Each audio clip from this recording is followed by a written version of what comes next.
This is getting hard to follow. We could have a very different tune tomorrow, but speak to the significance of targeting these two companies.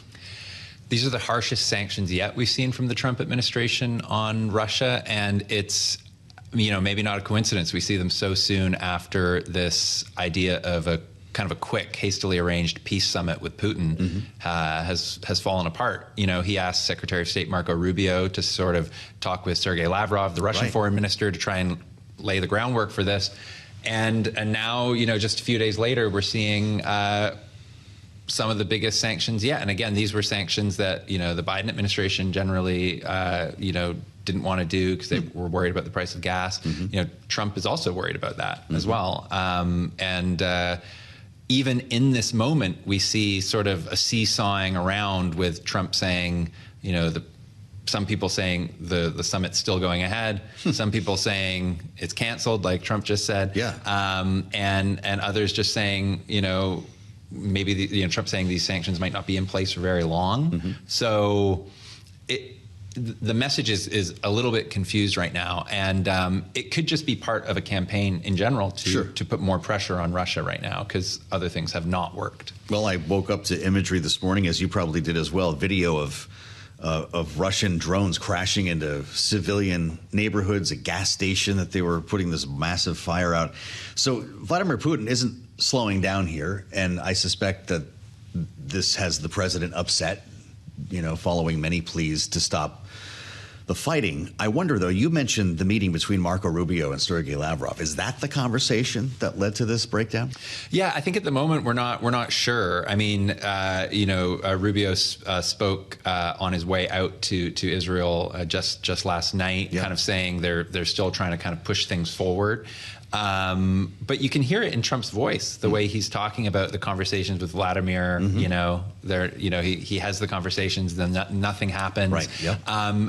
This is what the Europeans have been warning, and worrying about the Trump administration for months before they took office and since, that Putin was going to kind of try and play Trump to some degree, to try and spin out the war that they think they can win because they just have the numeric advantage over Russia, and they want this more than the U.S. does in terms of lasting beyond Trump's patience for supporting Ukraine. What are your thoughts on the most recent fake news posts from the president? There was an important Wall Street Journal story yesterday that said that basically he had taken the reins off here and essentially given Ukraine permission to start striking deep inside Russian territory using longer-range missiles supplied by Europe. He went on Truth Social very shortly after that broke and wrote the Wall Street Journal story on the USA approval of Ukraine being allowed to use long-range missiles deep into Russia is fake news. Exclamation point. The U.S. has nothing to do with those missiles, wherever they may come from or what Ukraine does with them.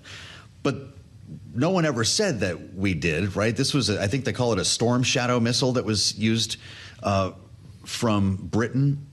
So is he calling out this story or not?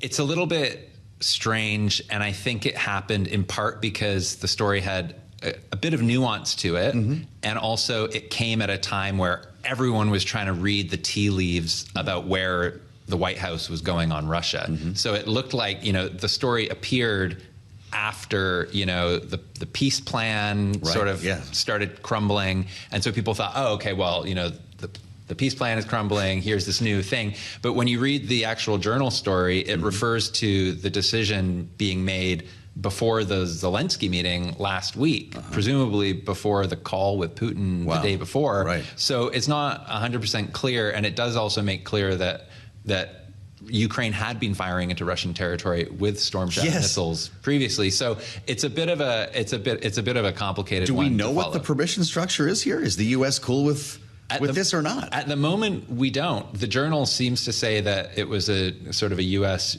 general at NATO who was kind of allowing this. So it could just be that Trump is objecting to the overall interpretation that like Trump is doing this, because again, Trump has been very hesitant to pressure Putin in a way that would keep him away from the negotiating table that Trump wants him at to solve the Ukraine war. One of the many that he has solved. 8, I think, is what we're going with 8. Now this would be 9. What about the Tomahawks? Was that just messaging when President Zelensky asked for these cruise missiles and the president said, yeah, I'm thinking about it? Was that an expectation that Vladimir Putin would respond to the threat? Because, of course, they're not getting any Tomahawk missiles. It is unclear. It seemed very clear that Ukraine wanted them and that Russia did not want Ukraine to get them. Mm-hmm. And again, before the peace plan crumbled last week we were in a different universe, which was, the peace plan was in the works. Yes. The peace summit was in the works. And it was Putin basically getting to Trump before Zelensky and sort of torpedoing that meeting. Right. And so, with the expectations of a big summit, you don't, in the future, in the near future, you don't want to give, tomahawks to Ukraine and try and ruin it. Yeah. Ruin the deal you might be able to strike with Putin. So my God. Well, so I don't know if this meeting's going to happen or not, and apparently no one does. But as we consider next moves here in the approach of the winter season, we are seeing oil prices rising here in reaction to this move. What makes us think in our remaining minute here, Iain, that Russia cannot maneuver around this batch of sanctions as it has most others? I haven't heard anyone serious say that this is something that's going to bring Russia to their knees. Okay. The attacks on Ukrainian energy infrastructure remains. Ukraine is seeking more, liquefied natural gas, other energy supplies to try and get through the winter. But when it comes to Russian oil, it's not quite clear. We're seeing some knock-on effects. We're seeing that China has already stockpiled oil in advance of this decision. And India now, which is one of the big refiners of Russian crude, they're actually starting to draw that down rather dramatically. And so, but that's not clear whether it's over these sanctions or whether it's over Trump threatening Modi with more tariffs. Yeah. So it's not clear.